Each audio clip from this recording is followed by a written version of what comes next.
We had another insane weekend of the conspiracy mind virus that is plaguing the American right wing. It's conspiracies everywhere you look. Let's take a little tour through it. On the Maria Bartiromo program yesterday morning on Fox, Marsha Blackburn showed up, Senator Marsha Blackburn, and claimed that Joe Biden is about to replace Kamala Harris, which the president can't actually do. But Senator Marsha Blackburn doesn't seem to care. And of course, Maria Bartiromo now loves conspiracy theories. Senator, is there anything you want to say about Kamala Harris? She was given the role of acting president. By the way, why is there music and why does Maria Bartiromo have to yell over the music? Just a production question. When Joe Biden got his colonoscopy last week. Colin. Yeah. And I think when you look at what she has done, she has failed at every task that she's been given. That's why there are many in the White House who are so frustrated with her. It's going to be interesting to see who they push forward to take her place. What? And some people in the comments said, "Oh, she's referring to in Biden's re-election in 2024." That's not what they mean. Many of them don't even believe Biden's running for re-election. So she's talking about who are they going to replace Kamala with. Then we go to something really bizarre.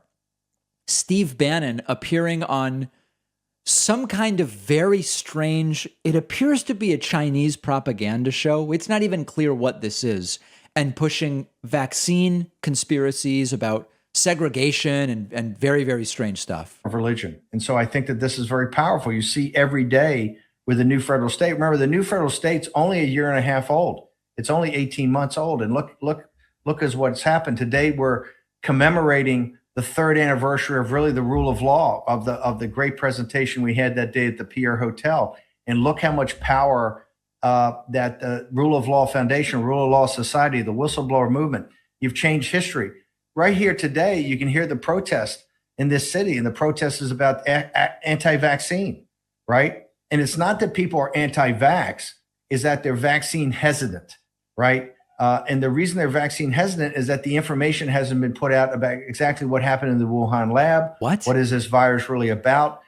And why therapeutics, prophylactic therapeutics like hydroxychloroquine or ivermectin or all these other attributes and what they can do. And so the whole world right now is questioning whether it's in Europe or in France or in Austria or the United States. There's a big protest here today about American citizens who are, American born, right? Who are protesting these overreaching mandates to take. What on earth is Bannon talking about? Take your freedom away. So I think if you look at the new federal state and what it's been able to accomplish in 18 months and what the whistleblower movement and what G News and GTV and particularly the rule of law just in 3 years. Remember, it was 3 years ago today. All right. So there's Steve Bannon with more anti-vax propaganda. We also had a number of days. He's right. There were anti-vaccine protests over the weekend. At one of them, the big meme was about the racism of vaccine requirements. Medical segregation is racist, said a sign. Stop the mandate before it's too late. This is a new, very often the right will do this. They'll turn something on its head. And so they'll spend a decade saying the claims of racism from the left are bogus. The claims of racism from the left are racist, etc. They'll do that.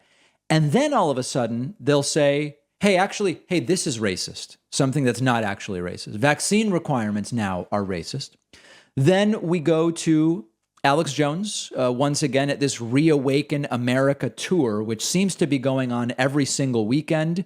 Here is Alex Jones taking a sort of bizarre kind of rapture, revelation, end times approach now with the religious crowd at this event. We are literally seeing the book of Revelations begin to come true right in front of us. And this is the most important time in human history since Christ walked the earth. Yeah. So this is this is getting very common. A lot of these types that you don't always associate with the religious nuttery, we just associate them with the kind of like more agnostic conspiracy nuttery, they are going in the direction of jumping on board with the religious nuttery. And then speaking of which, continuing to see trivialization of the Holocaust at another one of these anti-vax protests. I believe this one in New York City. You see another one of these yellow stars go by, and I'll play that again for our audience. You can see the yellow star kind of near the Penske truck, which says yellow. It's a yellow star that says unvaccinated on it. The continued trivialization of the Holocaust, which is just kind of standard operating procedure at this point for people like Marjorie Taylor Greene and others. So every single weekend, it is conspiracy after conspiracy. We had the Sherry Tenpenny video of her saying that vaccinating children is a late-term abortion, and that COVID testing is torture, and on and on and on. And it is getting really bad. I don't know what turns this around. I really don't. But it is extraordinarily disturbing.